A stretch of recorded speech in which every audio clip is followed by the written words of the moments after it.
Ma'asyiral muslimin yang dimuliakan Allah Subhanahu wa taala. Kelahiran Nabi sallallahu alaihi wasallam ini sudah diprediksi ratusan tahun oleh bangsa Arab sendiri. Nanti saya akan ceritakan beberapa raja Arab yang mereka mendapatkan informasi tentang kelahiran Nabi sallallahu alaihi wasallam. Di dalam Al-Qur'anul Karim ada dua ayat saya akan bacakan di mana Allah Subhanahu wa taala menceritakan tentang kaum yang disebut dengan Tubba. Allah Subhanahu wa taala berfirman, "Kadzabat qablakum qaumun Nuhin wa ashabur rasyyi wa tham wa 'adun wa fir'aun wa ikhwanu Lut wa ashabul aikati wa qaumut Tubba kullun kadzabar rusula fa haqqa wa'id." Telah mendustakan sebelum mereka kaum Nuh, kemudian kaum Rosh, kemudian Samud, kemudian bangsa Ad dan juga Fir'aun, serta kaum Lut dan juga ashabul Aikah serta kaum Tubba. Semua mendustakan para utusan, maka mereka berhak mendapatkan ancaman. Dalam surat yang lain Allah mengatakan, "Ahum khairun am qaumut Tubbah walladzina min qablihim akhlaqnahum innahum kanu mujrimin." Apakah mereka lebih baik ataukah kaum Tubbah? Dan orang-orang yang sebelum mereka kami hancurkan karena mereka adalah umat yang pendosa. Di dalam dua ayat ini, dalam surah Dukhan dan juga surah Qaf, di sini Allah Subhanahu wa taala menjelaskan kepada kita ada satu kaum yang disebut dengan kaum Tubbah. Siapa kaum Tubbah ini? Kalau kaum Ad ma'ruf, diutus kepada mereka Nabi Allah Hud. Kaum Samud juga ma'ruf, diutus kepada mereka Nabi Allah Saleh. Kemudian ashabul Aikah ma'ruf, disebut dengan Madian, diutus kepada mereka Nabi Syuaib, dan begitu seterusnya. Lalu siapa kaum Tubba ini? Ma'asyiral muslimin yang dimuliakan Allah Azza wa Jalla, ada yang mengatakan bahwa Tubba ini adalah kaum Sabah, kaum yang dihancurkan oleh Allah Subhanahu wa taala karena kekufuran mereka kepada para nabi. Jadi diutus kepada mereka nabi, mereka kufur. Padahal kaum Sabah ini kaum yang luar biasa dari segi nikmat yang Allah Subhanahu wa taala anugerahkan kepada mereka. Tetapi kemudian mereka kufur nikmat, akhirnya Allah Subhanahu wa taala jebolkan satu bendungan Ma'rib, akhirnya melulantakkan satu kota. Banjir. Yang ingin saya ceritakan bukan kaum Tubba, tapi Tubbanya. Beda kaum Tubba dengan Tubba. Kalau Tubba itu rajanya, kalau kaum Tubba itu umat. Ya. Allah Subhanahu wa taala tidak pernah mencela Tubba, yang Allah cela itu kaumnya. Kenapa? Karena Tubbanya justru orang soleh. Sampai-sampai Ali radhiyallahu an ketika ditanya tentang Tubba ini, apakah dia seorang nabi, ataukah dia seorang rasul, ataukah dia seorang raja, ataukah dia hamba yang saleh? Ya. Maka beliau mengatakan beliau bukan nabi, beliau bukan rasul, beliau adalah raja dan hamba yang saleh. Jadi ini kisahnya mirip dengan raja Ethiopia, Raja Najasyi. Karena Raja Najasyi yang namanya Ashamah ibn Afjur itu masuk Islam, tetapi satu Ethiopia semua kufur. Makanya saat wafatnya Najasyi, Nabi SAW mensalat gaibkan karena tidak ada yang menyolatkan di Ethiopia. Makanya Rasul kemudian merintahkan sahabat untuk melaksanakan salat gaib. Dari sini terjadi polemik tentang salat gaib. Apakah salat gaib itu dilakukan hanya untuk jenazah yang belum disolatkan, ataukah boleh juga salat gaib itu bagi jenazah yang sudah disolatkan? Karena Nabi SAW hanya melakukan salat gaib kepada Najasyi, dan Najasyi belum disolatkan. Tapi ini masalah fikih, ada yang membolehkan yang sudah disolatkan, ada yang tidak membolehkan khusus kepada yang belum disolatkan saja. Tapi saya tidak hendak cerita Najasyi, saya hendak cerita Tubbah.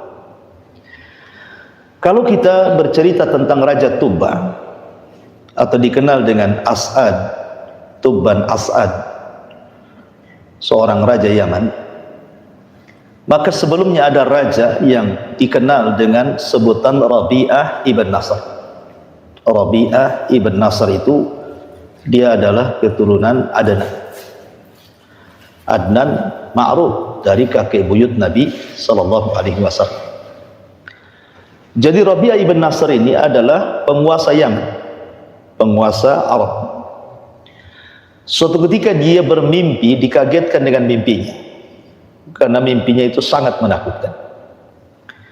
Akhirnya kemudian dia undang seluruh dukun-dukun, mulai ahli bintang munajib, ahli ramal menggunakan pasir-pasir, sampai yang meramal menggunakan tangan. Pokoknya semua dukun dari kalangan diundang semuanya, maksudnya untuk mentakwilkan mimpinya.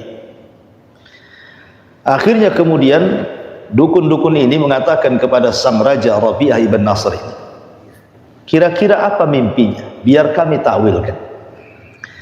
Tapi Rabi'ah ibn Nasr mengatakan cerdas saja, kalian tidak mungkin sanggup mentakwilkan mimpiku, karena yang bisa mentakwilkan mimpiku adalah yang bisa menebak mimpiku seperti apa.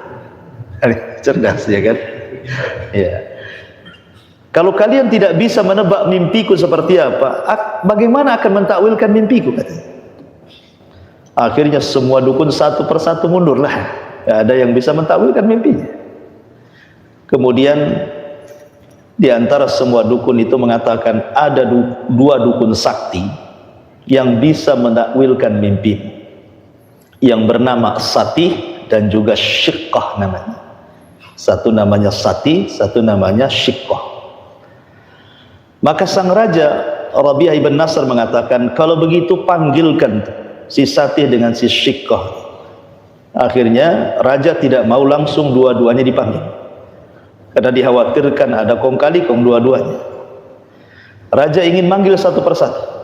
Pertama dipanggil Satih dulu, baru si Syiqqah. Ya. Nah, di antara pertanyaan raja ini tentang mimpi dia ingin bertanya kepada Satih, kira-kira apa mimpiku ini? Maka Satih mengatakan bahwa aku melihat ada api yang keluar dari kegelapan, kemudian membakar yang atas dan yang bawah. Tidak ada tersisa rerumputan sampai kepada manusia kecuali di lahapnya. Raja kaget karena memang itu mimpi seperti itu. Ya. Kemudian ditanya lagi, lalu bagaimana menurutmu tentang mimpi atau takwil mimpi itu? Maka kemudian Satih mengatakan bahwa akan datang kaum yang akan menyerbu Yaman, yang akan menghabiskan Yaman dalam sekejap, dan itu waktunya tidak lama lagi. Akhirnya kemudian dia bertanya kepada Syiqqah, pun rupanya jawabannya sama, cuman bedanya yang satu mengatakan kaum Akhbas, yang satu mengatakan kaum Sudan. Ya, dua-duanya sama, kulit hitam. Akhbas ya orang Ethiopia, Sudan pun orang kulit hitam kan. Artinya dua-duanya kurang lebih saja, ya, bahwa akan datang dari kaum Akhbas atau Sudan yang akan menyerbu negeri Yaman dan akan menghancurkan sehancur-hancurnya. Dan waktunya sangat dekat sekali. Ada yang mengatakan sampai antara 5 sampai 7 tahun mereka akan datang. Lah kemudian di antara pertanyaan yang menarik adalah ketika kemudian sang raja ini bertanya kepada dukun ini, apakah kemudian orang-orang yang akan menyerbu Yaman baik dari Sudan atau Akhbas itu akan tetap berkuasa? Maka sang dukun mengatakan tidak. karena nanti akan ada yang menghancurkan mereka kembali dari rumah di Yazid, keluarga di Yazid, kabilah di Yazid. Maka akan keluar pemimpin dari suku tersebut dan akan menghancurkan orang-orang Akhbas atau orang-orang Sudan. Jadi raja ini makin penasaran kan itu. Kemudian bertanya lagi, apakah kekuasaan keluarga Diyazan ini akan terus berlangsung? Maka sang dukun mengatakan tidak. Dia hanya berkuasa 60 tahun saja. Setelah itu akan keluar seorang nabi. Bahasanya dalam dialog ini dia akan mengatakan nabiyun zakiyun ya'tihil wahyu min kibalil uli. Akan datang seorang nabi yang menghancurkan kekuasaannya di Yazid, yang datang kepadanya wahyu dari langit, dan dia akan berkuasa dengan sangat adil. Kemudian dia mengatakan, dari mana nabi ini yang akan menjadi pemimpin dunia ini, yang membawa keadilan itu? Maka sang dukun mengatakan seorang laki-laki dari keturunan Ghalib ibn Fihr ibn Malik ibn Nadhr. Maksudnya Nabi SAW, dan dia akan berkuasa dan kekuasaannya sampai kiamat dibangkitkan. Dari sini menunjukkan bahwa dukun saja tahu. Ini kan dukun yang ngomong begini. Nah, kenapa dukun kok tahu? Ya tentu, barang tentu tahu, karena dukun berkomunikasi dengan jin. Ya, jin yang ngasih tahu kan gitu. Tapi dari sini bahwa raja-raja Arab sejak dulu sudah dapat informasi kan, akan keluar seorang nabi gitu maksudnya, walaupun informasi dari dukun. Lah kemudian akhirnya Rabi'ah ibn Nasr ini ketakutan. Makanya kemudian setelah dia bertanya kepada Syekh juga sama jawabannya, kepada Satih juga sama jawabannya, akhirnya kemudian dia bergegas membawa seluruh keluarganya, semua barang-barangnya, hijrah dari Yaman menuju Irak, ke Hiran. Ya, di situ dia tinggal di Hiran, di Irak, dan setelah sampai di sana dia menyurati seluruh raja-raja Persia bahwa Yaman akan digempur, diserang. Itulah takwil mimpi yang pernah dia mimpikan. Tetapi raja-raja Persia antara percaya dan tidak. Intinya akhirnya kemudian Rabi'ah ibn Nasr meninggal dunia di Hiran di Irak. Rupanya takwil mimpi yang diceritakan itu menjadi kenyataan nanti kalau kita bicara tentang seorang laki-laki namanya Saif ibn Diyazan. Rupanya dari keluarga Ibn Diyazan itu lahir orang namanya Saif ibn Diyazan, yang nanti dia akan berjumpa dengan Abdul Muttalib. Tapi sebelum kita kisah ke situ, maka raja yang kedua setelah Rabi'ah ibn Nasr adalah Tubba yang kita akan ceritakan di sini. Ma'asyiral muslimin yang dimuliakan Allah Subhanahu wa taala. Raja Tubba adalah satu-satunya raja yang beriman kepada ajaran Taurat. Karena ketika itu kan belum ada Isa bin Maryam, belum turun. Jadi peristiwanya itu antara Nabi Musa dengan Nabi Isa. Ya, antara Nabi Musa dengan Nabi Isa. Sehingga kemudian si Tubba ini atau Tubban As'ad ini, dia beriman kepada Taurat. Bagaimana dia bisa beriman kepada Taurat? Padahal ketika dia berkuasa di Yaman, orang-orang Yaman itu kalau tidak menyembah api karena terpengaruh dengan Persia gitu ya, mereka penyembah berhala. Jadi Raja Tubba ini, Malikut Tubba ini, walaupun penamaan Tubba sendiri menjadi khilaf para ulama, ada yang mengatakan kenapa Tubba disebut Tubba? Karena kalau dia perang itu kan kekuasaannya kan kemana-mana tuh Raja Tubba ini, sampai ke daratan India dan Afrika ya. Ada yang mengatakan bahwa kalau dia menyerang sebuah negara, sebuah negeri itu, maka dia mengikuti arah terbitnya matahari. Sehingga sebagian ulama mengatakan bahwa Raja Tubba itu adalah Dzulqarnain. Nama lain daripada Dzulqarnain itulah Raja Tubba. Karena Dzulqarnain itu Raja Yaman. Setiap yang didahului dengan Dzu berarti menunjukkan Raja Yaman. Seperti Dzu Nuwas, penguasa Nejron, pakai Dzu juga ya. Dzulqarnain. Berarti kalau ada Dzu itu menunjukkan penguasa Yaman. Ada yang mengatakan Tubba adalah Dzulqarnain. Tapi ada juga yang mengatakan tidak. Istilah Tubba itu menurut Imam Ibnu Katsir rahimahullahu taala adalah setiap raja yang menguasai 3 wilayah Yaman. Pertama Himyar, yang kedua Saba, yang ketiga Hadral Maut. Kalau ada raja menguasai 3 daerah ini, berarti rajanya disebut Tubba. Dan istilah Tubba itu istilah raja Yaman. Sebagaimana Fir'aun istilah raja Mesir, Kisra istilah raja Persia, Kaisar istilah raja Romawi gitu ya. Termasuk juga Yogyakarta dengan istilah Mangkubuwono gitu kan. Itu kan istilah-istilah saja. Namanya kan bukan itu. Ya, ada juga yang mengatakan Tubba itu hanya istilah raja Yaman. Namanya Tabban Asad. Ya. Lah Tabban Asad ini seorang peniaga, walaupun dia seorang raja, tetapi seorang peniaga, orang kaya, dermawan dan begitu seterusnya. Jadi kalau dia safar menuju Syam, biasanya dia mampir ke Madinah. Dan dia pun kemudian menikah dengan salah seorang wanita yang ada di kota Madinah. Dulu namanya Yathrib. Jadi menikahlah dengan seorang wanita Yathrib, punya anak. Kemudian anaknya itulah tidak dibawa ke kerajaannya Yaman, tetapi sengaja diletakkan di Madinah. Jadi ketika Tabban Asad ini atau Raja Tubba ini sedang safar berniaga ke Syam, rupanya anaknya dibunuh. Ya, anaknya dibunuh oleh orang Yathrib dengan cara makar dibunuh. Lah pembunuhan anaknya ini kedengaran kepada Raja Tubba ini yang sedang safar menuju Syam. Ya, akhirnya dia balik lagi ke Yaman, kemudian mengumpulkan pasukan besar untuk menghancurkan Yathrib, Madinah mungkin sekarang. Ya. Maka betul kemudian dia bawa pasukan besar, kemudian sudah mendekati Yathrib dan hampir dihancurkan. Karena ketika itu di Yathrib banyak orang Yahudi. Ya, tersebar di Madinah, di Khaybar, di Taim, banyak orang-orang Yahudi yang sebelumnya mereka terusir oleh orang-orang Romawi gitu ya. Karena kenapa di Madinah itu ada orang Yahudi?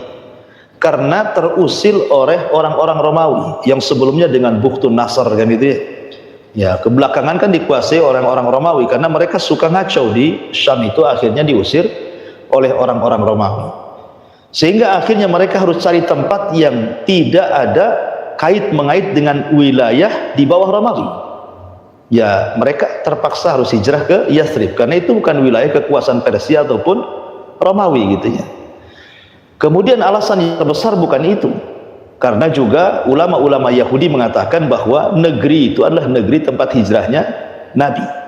Makanya kemudian mereka meyakini bahwa Nabi mereka akan lahir di situ dan akan membawa kemenangan dunia. Makanya banyak orang-orang Yahudi saat terusir oleh orang Romawi itu, mereka akhirnya pada datang ke Madinah, gitu ya. Dan tersebar di beberapa kabilah, salah satunya di Madinah, di Khaybar dan begitu seterusnya. Maka kita kenal ada Yahudi Bani Quraidah, Yahudi Bani Nadir, Yahudi Bani Kunaiko, dan ada 10 kabilah Yahudi yang ada di kota Madinah. Makanya Rasul mengatakan kalau 10 pemimpin Yahudi masuk Islam, semua masuk Islam, karena ada 10 kabilah di situ. Ya, cuman yang besar 3, maksudnya Bani Kunaiko, Nadir, dan Bani Quraidah. Taib, kembali. Jadi ketika kemudian Tabban Asad ini, Raja Tubba ini hendak menyerang kota Madinah, kota Yathrib, tiba-tiba dihalangi oleh 2 ulama Yahudi. Kemudian mengatakan kepada Tabban Asad, sebaiknya jangan diserang.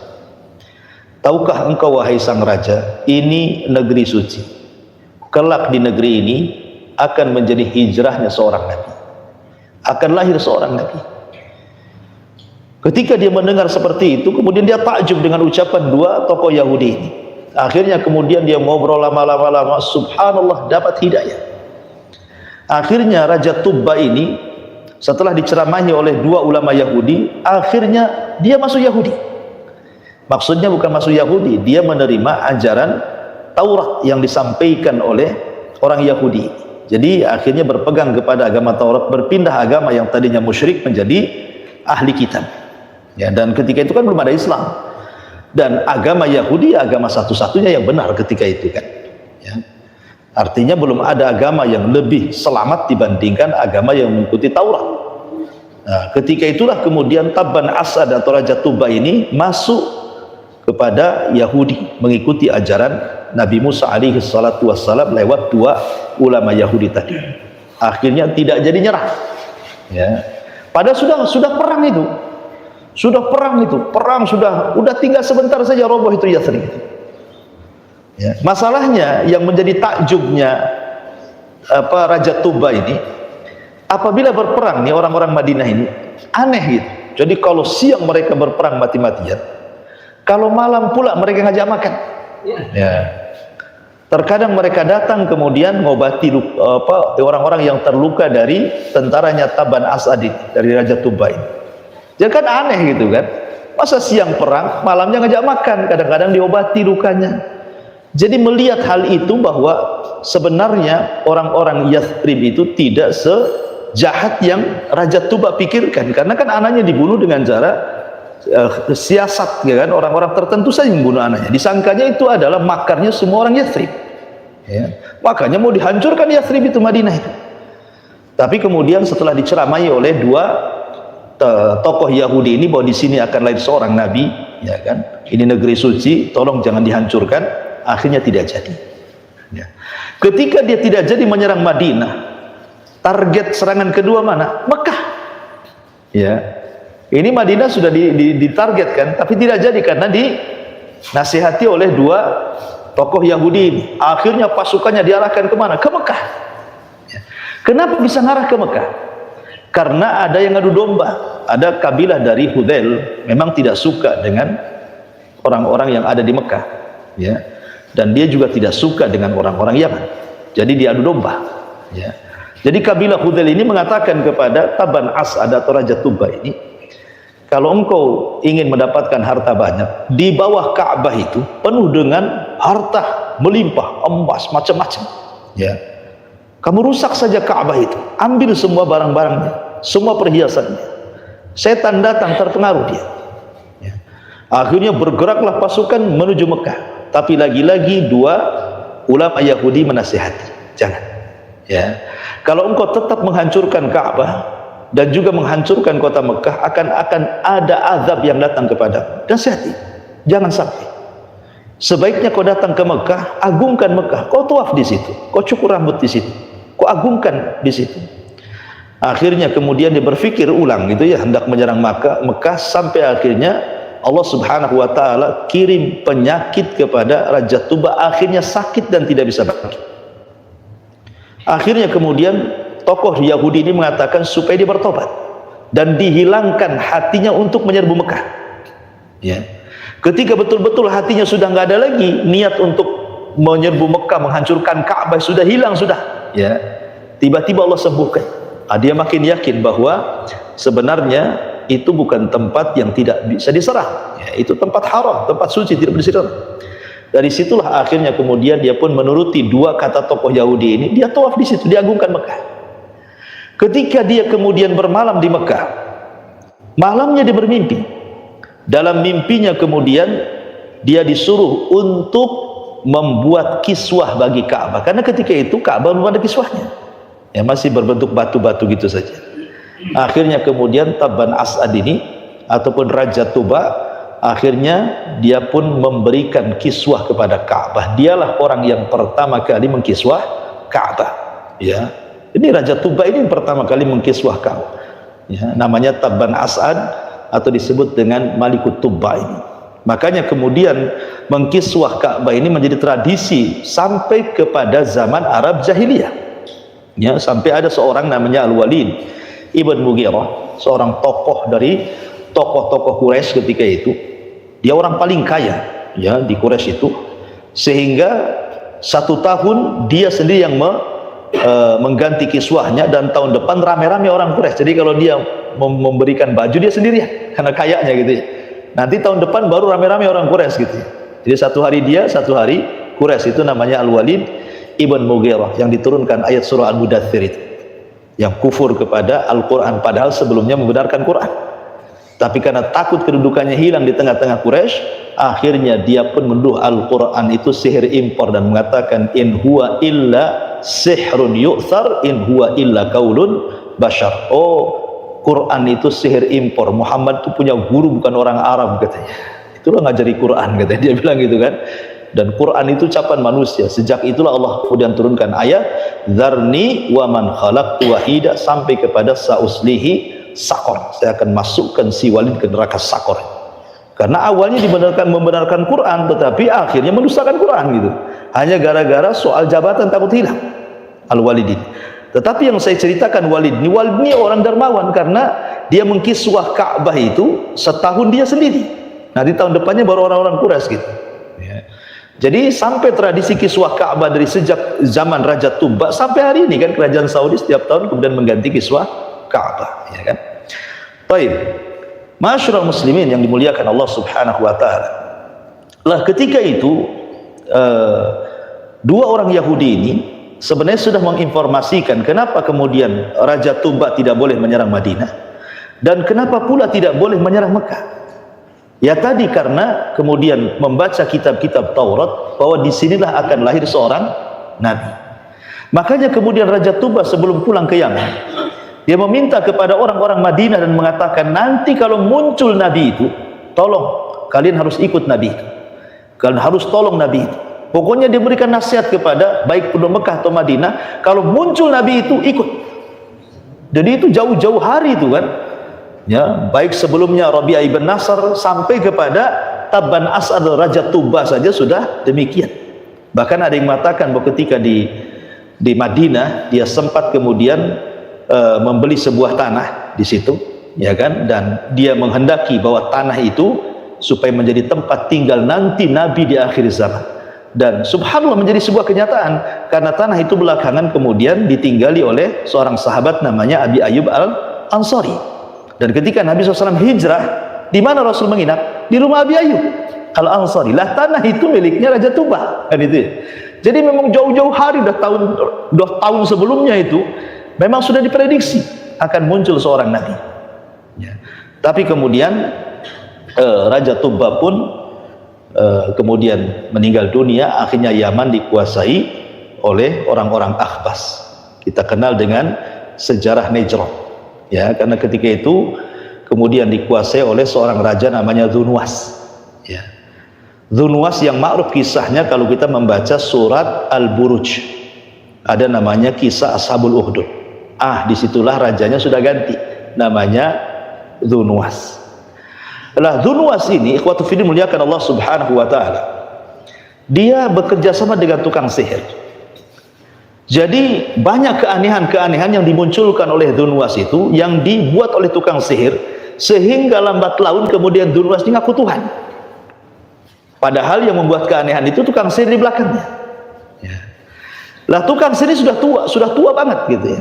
Akhirnya tukang sihir ini mengatakan kepada Raja Dzunwas, wahai Dzunwas, ini sudah tua, dan kalau saya meninggal tidak ada yang bisa melindungi kamu, sebaiknya kau cari anak muda, saya akan turunkan ilmu sihir saya kepada anak muda itu. Dicarinya anak muda yang paling cerdas, dapat pula. Akhirnya diturunkanlah ilmu sihir kepada anak muda itu. Masalahnya dari rumah anak muda ke tukang sihir itu melewati satu kanisah. Ini kan sudah periode orang-orang Nasrani masuk ya, karena sudah orang-orang Nasrani sudah masuk Yaman.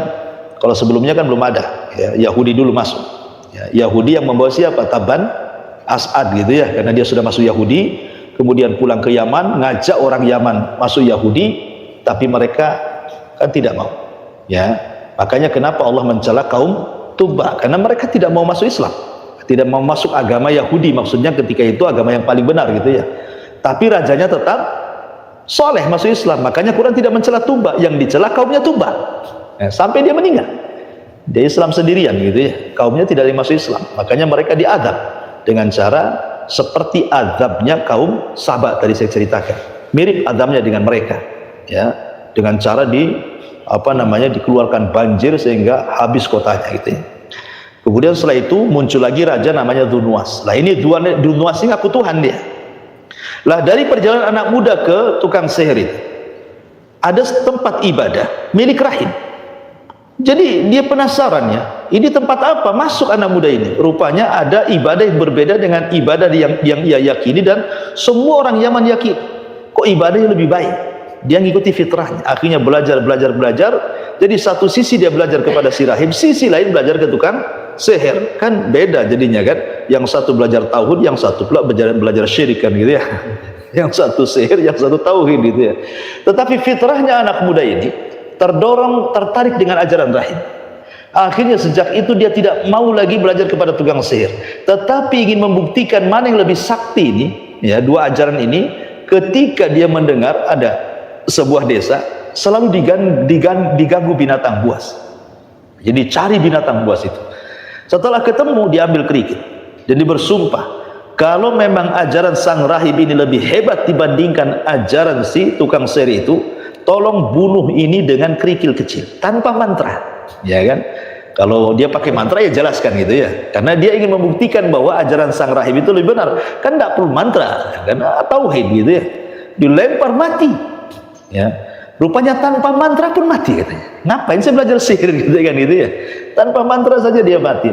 Sejak itulah dia nggak mau belajar lagi tukang sihir dan fokus belajar kepada sang rahib, sampai akhirnya sang rahib mengatakan, semua ilmu yang sudah kuajarkan sudah selesai. Kau pergi sana berdakwah, jangan sebut-sebut namaku. Disitulah akhirnya anak muda ini diberikan kemampuan mampu mengobati apapun penyakit. Sampai akhirnya Dzunwas ini kan punya penasihat, orangnya buta. Karena terkenal anak muda itu bisa menyembuhkan penyakit buta, dicarinya anak muda itu. Akhirnya kemudian setelah ketemu, minta diobati, tapi syaratnya satu, dia harus beriman kepada Allah. Dia harus beriman kepada Allah. Akhirnya kemudian dia pun siap beriman asal matanya sembuh.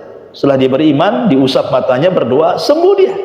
Dzunwas ini kaget, dia kan ngaku Tuhan, ya kan? Jadi siapa yang menyembuhkan kamu? Dia mengatakan Allah. Ini kan penghinaan, masa Tuhan kok ada Tuhan lagi kan itu ya. Didesak, akhirnya ngaku anak muda ini. Setelah dia dimasukkan ke penjara, ditangkap anak muda ini, ditanya lagi anak muda belajar dari mana, akhirnya dipaksa, akhirnya ngaku juga si rahib, ditangkap juga si rahib, tiga-tiganya masuk sel. Disitulah kemudian raja menyiksa tiga orang ini dengan cara apa? Digergaji sininya, belah dua. Itu yang diisyaratkan oleh Nabi SAW dalam hadis Khabbab bin Arat. Ketika Khabbab bin Arat tidak tahan karena setiap hari disundut oleh besi panas majikannya, dia mengatakan, ya Rasul, berdoalah kepada Allah agar Islam cepat menang gitu ya. Kata Rasul, jangan tergesa-gesa Khabbab. Dulu loh ada orang yang digergaji, terbelah menjadi dua, juga tidak geming keimanannya. Maksudnya kisah Ashabul Uhdud ini, ya. Jadi pendeta itu digergaji, kemudian si menterinya digergaji, tapi anak muda ini tidak mau dengan cara seperti itu. Maunya dilempar dari atas bukit, disaksikan manusia, biar orang tahu kurang ajar nih sama Tuhan, kata sama raja. Ketika naik ke atas bukit dibawa oleh prajuritnya, anak muda berdoa kepada Allah agar minta dilindungi. Maka bukit itu bergegar gitu ya, lini, gempa, semua prajuritnya jatuh mati semua, dia selamat. Akhirnya ditangkap lagi sang raja, kata sang raja, buang di tengah lautan. Dibawa sama perahu, anak muda berdoa lagi, datang gelombang, habis perahunya terguling, semua prajurit mati, dia pula selamat. Pokoknya dengan cara apapun tidak pernah mati-mati anak muda. Ya. Akhirnya kemudian anak muda ini berpikir, saya kemana saja pasti ditangkap, pasti ada upaya pembunuhan. Akhirnya dia berpikir, bagaimana caranya kematiannya bermanfaat. Akhirnya dia menyerahkan diri ke raja dan mengatakan, ya raja, kau kan dari dulu ingin membunuh aku. Ya, sebenarnya gampang bunuh aku. Syaratnya cuma dua. Kumpulkan orang Najran semua. Ya, letakkan di tengah lapang aku. Nanti aku akan berikan satu anak panah. Kau sediakan busurnya. Ya. Kemudian yang kedua, saat kau menembak aku dengan anak panahku, ada mantranya. Mantranya apa? Bismillahi Rabbil Ghulam. Itu saja. Ya. Akhirnya betul-betul dikumpulkan satu Najran. Kata Ibnu Katsir rahimahullahu taala dalam kitab Bidayah wa Nihayah itu, orang yang hadir di situ sampai 20.000 lebih bangsa Najran kumpul di situ. Raja Dzunwas sudah siap-siap dengan panahnya. Ketika Raja Najran Dzunwas ini melesatkan panahnya, dia tidak lupa membaca mantra yang diajarkan anak muda itu. Apa mantranya? Bismillahi Rabbil Ghulam. Dengan menyebut nama Allah, Rabbnya anak muda itu. tidak paham bahasa itu menggagalkan ketuhanannya. Ya kan, dia kan ngaku Tuhan. Kenapa disebut Tuhan orang? Itu maksudnya. Ya, harusnya menyebut dirinya lah kan dia Tuhan. Kenapa pula sebut Tuhan orang? Berarti dengan menyebut nama Tuhan anak muda itu batal ketuhanannya. Tidak sadar dia. Batal ketuhanannya. Ketika raja ngomong begitu, satu Najran mengatakan aman Nabi Rabbil Gulam. Saya beriman dengan Robnya si Gulam itu, katanya. Pusinglah raja. 3 orang yang kurang ajar, sekarang 20.000 di depannya kurang ajar. Coba hilang 3, tumbuh 20.000. Akhirnya sang raja minta yang 20.000 murtad, tak mau. Disediakanlah parit api, satu persatu dimasukkan ke api. Subhanallah, tidak ada yang murtad satupun. Ya, makanya kisah yang disebut Ashabul Ukhdud. Kisah Ashabul Ukhdud, baca dalam surah Al-Buruj. Masalahnya, kedoliman apapun ikhwatu fiddin, apalagi menghilangkan nyawa sampai 20.000 orang. Allah mengatakan wala tahsabanna alladziina ghafilan amma ya'malu zalim. Jangan kau sangka Allah itu lalai dari orang-orang yang zalim. Ya. Tiba-tiba kemudian dari 20.000 itu ada yang lolos, ada yang melarikan diri. Kemana? Ingat ketika itu ada 3 kerajaan Nasrani besar. Ya. Yang pertama Syam, Romawi, yang kedua Habasyah, Ethiopia, yang ketiga Mesir. Ya.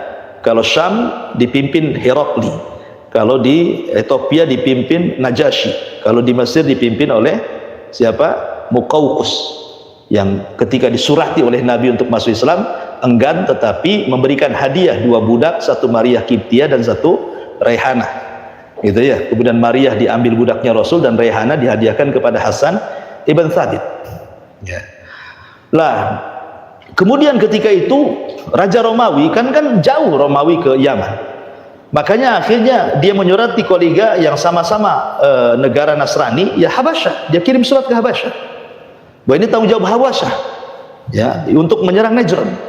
Akhirnya Habasyah itulah ngirim pasukan besar yang dipimpin oleh 2 jenderal yang dikenal dengan, yang pertama namanya Riyadh, yang kedua namanya Abroha. Disinilah muncul nama Abroha yang kelak akan menghancurkan Ka'bah. Jadi Najasyi ini mengirim 2 jenderal, 1 Riyadh, 1 Abroha.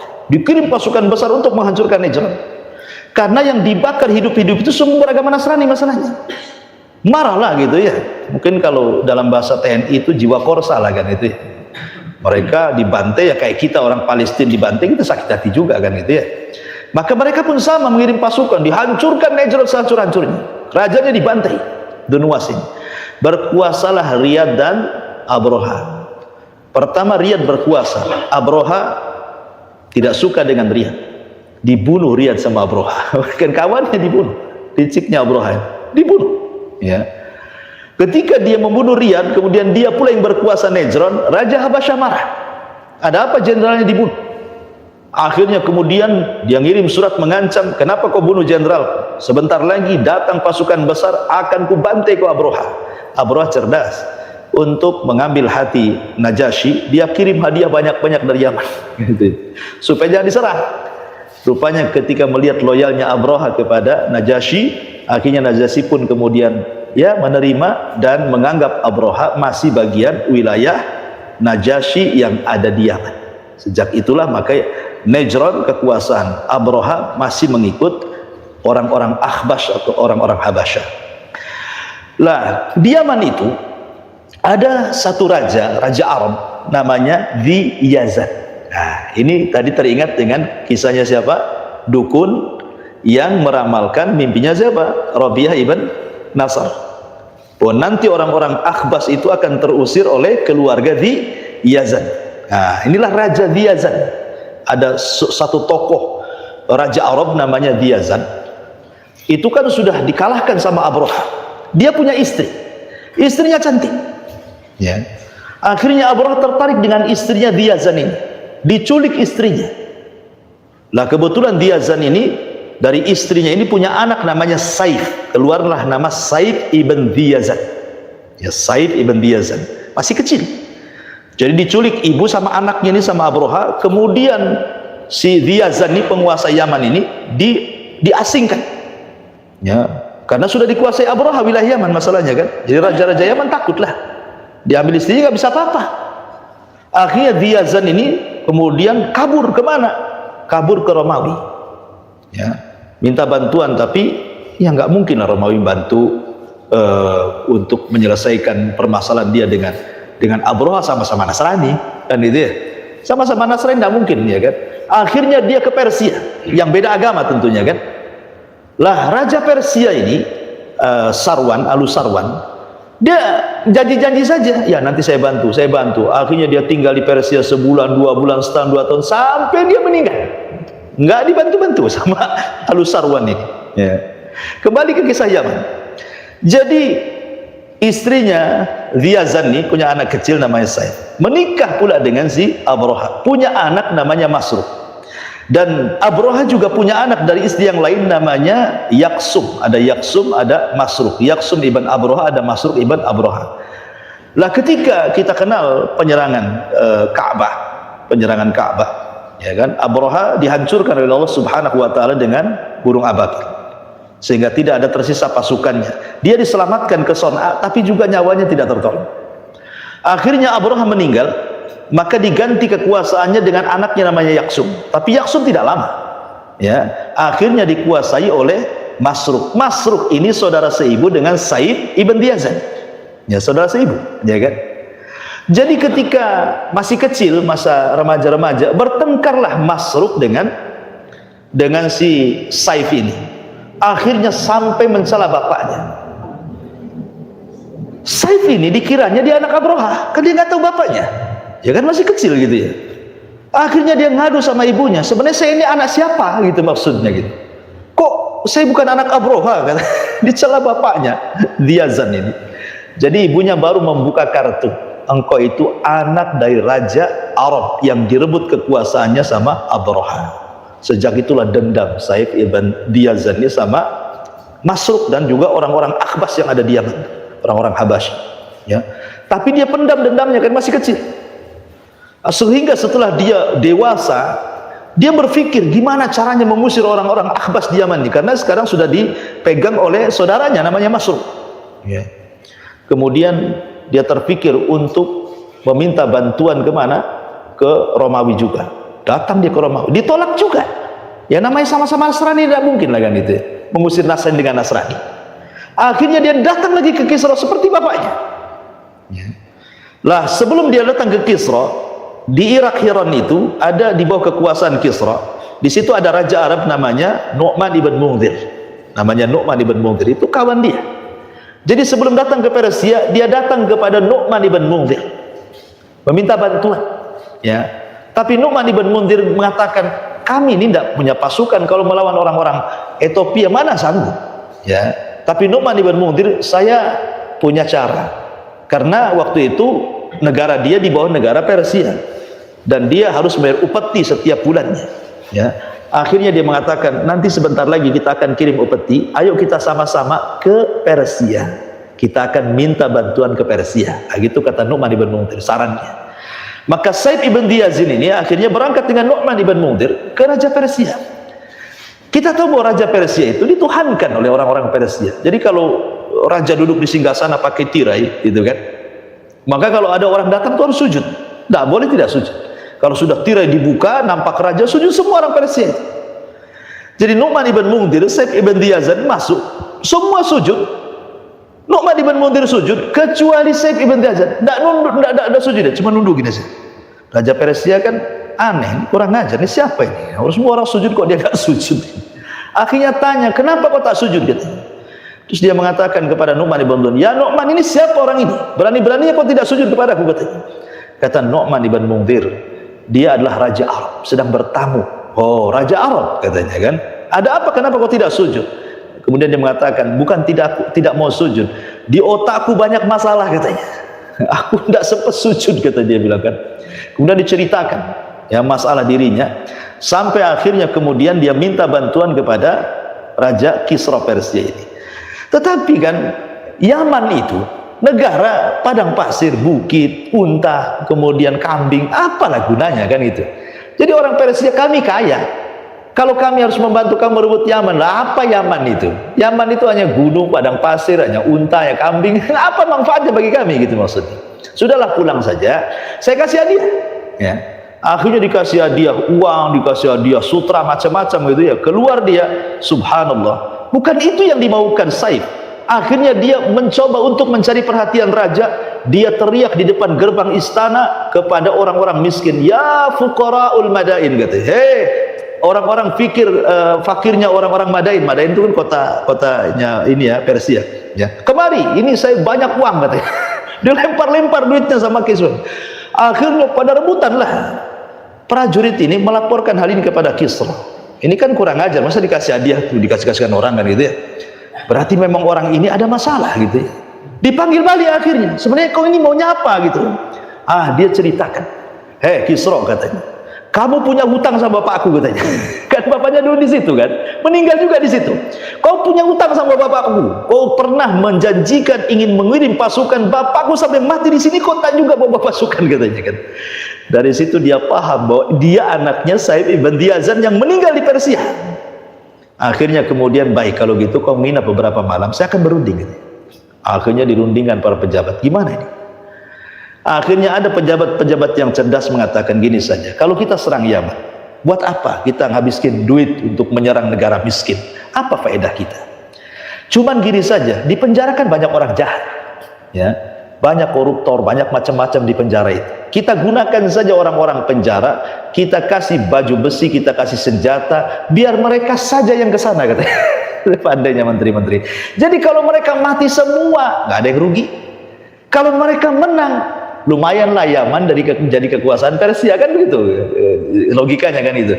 Mati kan nggak ada ruginya, mereka penjahat semua ya. Kalau menang, alhamdulillah, mungkin bahasa kitanya kan, kita dapat kekuasaan baru di Yaman. Oh, setuju, kata Persia. Kalau gitu besok keluarkan semua orang di penjara itu. Akhirnya diformasikan kepada orang-orang di penjara, mereka akan jadi tentara Persia. Oh, bangga orang penjara itu ya, didandani dengan dandanan tentara gitu ya. Lah di penjara itu ada seorang qaid perang, pemimpin perang yang hebat ya, karena ada kasus masuk penjara. Ada yang namanya Hurmuz, ada yang mengatakan namanya Wahzar ya, antara Hurmuz dan Wahzar lah namanya ya, tapi yang ma'ruf Wahzar. Jadi ada orang namanya Wahzar, itu badannya besar itu. Jadi kalau nunggang kuda itu nyangsar itu, kakinya di tanah, seolah-olah kalau orang naik kuda dia jalan kaki aja, itu saking tinggi besarnya Wahzar itu. Karena dia dulunya pemimpin perang, karena masalah masuk penjara. Jadi dia diminta oleh sang raja untuk memimpin perang ya, memimpin semua para penjahat untuk dikirim ke Yaman. Dapatlah sekitar 600 prajurit yang diambil dari penjara, kemudian membawa 8 perahu.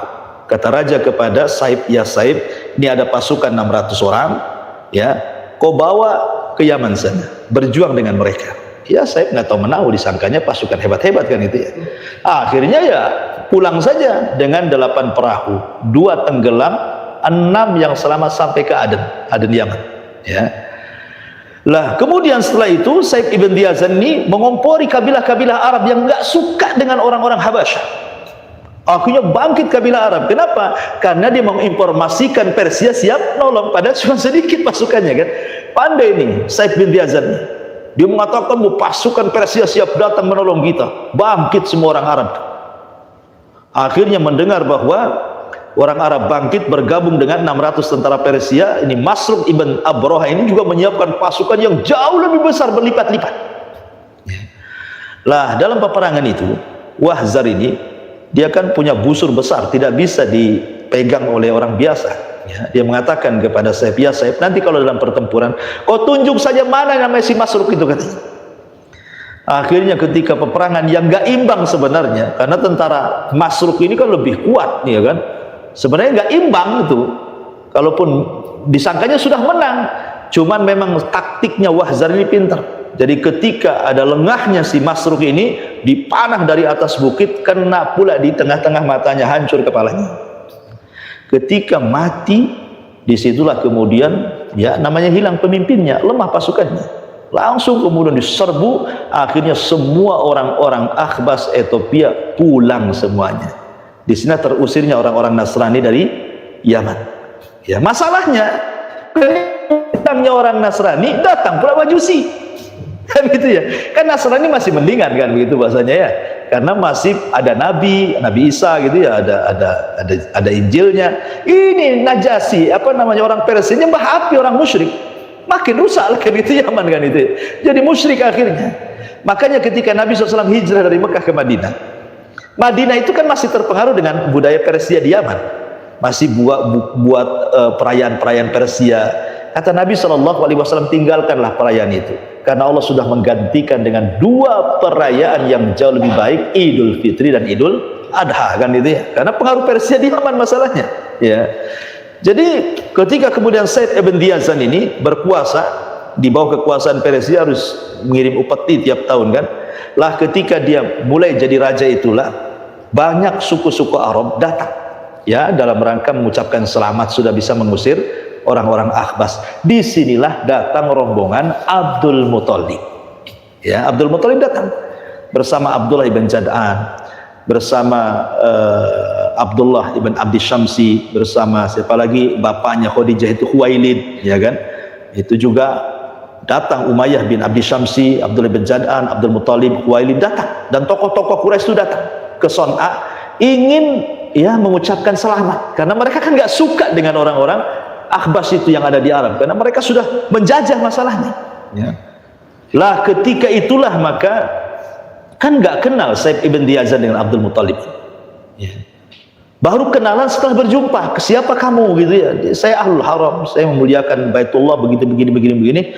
Kemudian Said ibn Diyazan melihat muka Abdul Muthalib, dia teringat dengan apa yang pernah dia baca dari kitab-kitab yang selama ini dia baca, dan dia pun yang punya pengetahuan yang ya kedukun-dukunan lah mungkin begitu ya, ramal-ramalan gitu ya. Akhirnya dia minta waktu dengan Abdul Muthalib untuk berbincang dua mata. Nah, kalau 4 mata kebanyakan ya, 2 mata saja. Akhirnya kemudian diceritakan bahwa aku melihat raut mukamu wahai Abdul Muthalib ya, aku lihat bahwa akan lahir seorang nabi dari keturunanmu katanya. Tahu Abdul Muthalib kaget ya, akan lahir keturunanmu katanya. Dia dari keturunan, dan dia tidak punya ayah, tidak punya ibu. Dia punya tanda di sebelah kiri bahu kirinya, tanda kenabian ya, semacam kutil bahasa kitanya ya, sebesar telur burung gitu, dalam riwayatkan gitu. Dan ketika kedua orang tuanya mati, maka anak ini akan dikafil oleh paman dan kakeknya. Banyak cerita sampai Abdul Muthalib itu terperangah lah, kok tahu orang ini, maksudnya apa ini kan. Baru Abdul Muthalib cerita, ya memang saya punya cucu kan, saya punya anak namanya Abdullah, menikah dengan Aminah, dia punya anak namanya Muhammad. Dia pun menyebut nama Muhammad, jadi sama ada kecocokan ya. Makanya kenapa orang Arab itu ketika mendekati diutusnya kelahiran Nabi SAW, banyak orang yang kemudian memberi nama anaknya Muhammad, karena memang sudah tersebar bahwa hari dekatnya lahirnya seorang Nabi itu sudah dekat gitu dengan tanda-tandanya. Al-Hafidh Ibnu Hajar rahimahullah ta'ala sampai menyebutkan ada 14 orang namanya Muhammad. Jadi ketika lahir kasih nama Muhammad, ketika lahir dia kesembar. Tapi kan Muhammad yang mana kan gitu ya, Allah kan hanya memilih satu Muhammad ya. Akhirnya kemudian Abdul Muthalib pun hanya dikasih tahu sama Said ibn Diyazan, hati-hati ya, anak cucumu akan jadi nabi, hati-hati dari orang Yahudi. Itu saja dia mengatakan, hati-hati dari orang Yahudi. Kemudian Abdul Muthalib pulang. Setelah pulang rupanya Said ibn Diyazan dibunuh, meninggal ya. Dan kemudian ya Yaman kacau lah, ada majusinya, ada akhbasnya, macam-macam ya, sampai akhirnya diutusnya Nabi SAW dan bisa membuka kota Yaman menjadi negara Islam ya. Dari sini kita tahu bahwa dari mulai orang Yahudi, kemudian Nasrani, kemudian juga para raja Arab itu sebenarnya sudah memprediksikan kelahirannya, sudah memprediksi akan lahir Nabi, akan lahir. Sampai ke dukun pun memprediksi lahirnya Nabi, seperti dukunnya Rabi'ah ibn Nasr tadi. Dari sini menunjukkan sebenarnya kenabian Nabi SAW itu sudah tidak dilakukan lagi. Apalagi orang-orang Yahudi yang memang sejak dari dulu mereka datang ke Arab itu karena terusir oleh orang-orang Romawi, dan juga karena membaca kitab-kitab mereka paham betul tentang kenabian itu. Makanya kenapa orang-orang Khazraj dan Aus itu mendapatkan informasi secara detail tentang kelahiran Nabi dan tentang diutusnya Nabi. Dari siapa? Dari orang Yahudi. Makanya ketika mereka haji pertama ketemu dengan Nabi, mereka lihat tanda-tandanya kok kayak diceritakan orang Yahudi. Akhirnya mereka beriman duluan kan. orang Khazraj dan Aus, akhirnya jadi orang-orang Ansor. Yahudi yang sudah nunggu ratusan tahun dan beriman, ya. Padahal ketika kelahirannya, mereka tahu malam ini ada yang melahirkan seorang nabi. Kenapa? Karena ada tanda yang disebut dengan irhasat. Irhasat itu kan ada keanehan sebelum lahir, mendekati kelahiran, ada keanehan saat kelahiran, dan ada keanehan setelah kelahiran. Itu namanya irhasat, ya. Adapun sebelum kelahiran, ya kayak tadilah munculnya perang gajah 50 hari kan, setelah itu baru lahir nabi gitu ya. Terus kemudian juga macam-macam lah. Tetapi walaupun demikian banyak riwayat-riwayat yang dhaif, yang maudhu, ya. Ada juga yang mengatakan kemudian saat kelahiran inilah salah satu cirinya irhasat adalah munculnya bintang Ahmad yang ada di Madinah, dan itu tidak diketahui kecuali orang Yahudi. Makanya ketika muncul bintang itu, orang-orang pembesar ulama Yahudi keluar semua, kemudian mengatakan ini malam lahirnya Nabi, katanya. Coba semua 10 kabilah itu gedor rumah mereka, ada enggak wanita yang melahirkan? Coba bayangkan, dari mulai Bani Quraidah, Bani Kunaiko, Bani Nadir, Bani Auf, Bani Ghassan, macam-macam kabilah Yahudi di Madinah itu. Subhanallah, malam itu tidak ada satupun wanita yang melahirkan. Mulai cemas-cemas nih orang Yahudi, kok nggak ada yang melahirkan nih, bintang dan muncul gitu kan. Setelah beberapa hari setelahnya terdengar di Mekah ada yang melahirkan di tepat ketika bintang itu muncul. Nangislah ini para ulama Yahudi ini dan mengatakan laqad dzahabat nubuwwatu Bani Israil, sungguh telah hilang kenabian Bani Israil dan diambil orang Mekah, katanya. Dari sini sebenarnya orang Yahudi sudah tahu kan, karena dia mengatakan telah hilang kenabian Bani Israil dan telah diambil orang Mekah. Artinya mereka mengakui bahwa itu nabi, ya. Cuman karena hasadnya, kenapa orang Arab, kenapa nggak Bani Israil? Itu yang menjadikan terhalangnya hidayah orang-orang Yahudi, hanya gara-gara tidak dari Bani Israil itu saja. Kenapa? Karena selama mereka tinggal di kota Yathrib, mereka sudah berperang melawan Khazraj dan Aus itu ratusan tahun, sehingga orang Arab itu sudah jadi musuh dia. Kok nabinya dari musuhnya, gitu bahasanya, ya. Itu yang kemudian menjadi dendamnya orang Yahudi itu. Kok yang selama ini kita perangi orang-orang Arab, kenapa pula nabinya dari situ, gitu.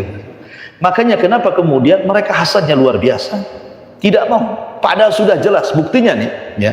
Ketika Nabi SAW hijrah ke Madinah, pembesar Yahudi ini menghadap Nabi, kemudian bertanya beberapa soalan dan mengatakan, kalau kau bisa menjawab kau seorang Nabi, kalau kau tidak bisa menjawab kau bukan Nabi. Nabi bisa menjawab semua soalan itu, tidak ada yang tidak bisa dijawab Nabi. Kenapa? Karena wahyu turun.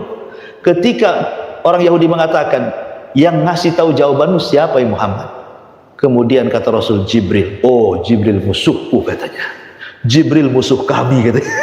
Jadi sampai ke Jibrilnya dimusuhi.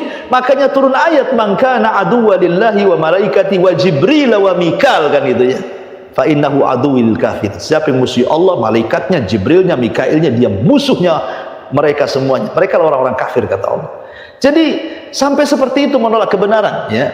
Jadi memang orang-orang itu sudah tertutup hatinya, keras orang-orang Yahudi itu. Padahal sebelum-sebelumnya justru para ulama Yahudi yang menghabarkan akan kelahiran Nabi ketika siapa Raja Tuba menyerang Madinah dan juga menyerang Mekah. Jangan, ini tempatnya Nabi. Jadi jauh-jauh hari mereka sudah ngomong begitu Yahudi itu. Tapi kenapa tidak beriman? Sekali lagi, tsumma qasat qulubuhum, karena keras hati mereka, ya. Jadi ma'asyiral muslimin yang dimuliakan Allah Azza wa Jalla, intinya bahwa bulan Rabiul Awal, walaupun menjadi khilaf para ulama, Al-Imam Ibnu Hazm mengatakan bahwa Nabi itu lahir di bulan Ramadan sebenarnya, karena alasannya diangkatnya beliau menjadi Nabi dan Rasul itu di bulan Ramadan, di malam Lailatul Qadar. Artinya kelahirannya pun harusnya di bulan Ramadan. Tapi pendapat ini dilemahkan para ulama, dan jumhur ulama mengatakan bahwa Nabi SAW lahir di bulan Rabiul Awal. Adapun harinya jelas. Rasul ditanya tentang hari Senin, apa kata Rasul? Itu hari yang aku dilahirkan. Jelas harinya, ya. Adapun tanggalnya menjadi khilaf para ulama. Ada yang mengatakan tanggal 2, ada yang mengatakan tanggal 8, ada yang mengatakan tanggal 12, ada yang mengatakan tanggal 18. Adapun bulannya, maka jumhur mengatakan Rabiul Awal, walaupun diselisih Ibnu Hazm dan mengatakan bulan Ramadan. Adapun tahunnya sepakat orang Arab, karena ketika itu belum ada kalender dan kejadiannya setelah perang Gajah, makanya kemudian dinasabkan ke perang Gajah. Kalau disingkat, hari Senin tanggal 12 bulan Rabiul Awal tahun Gajah. Nah, gitu istilahnya. Itulah kelahiran Nabi sallallahu alaihi wa ala alihi wasallam.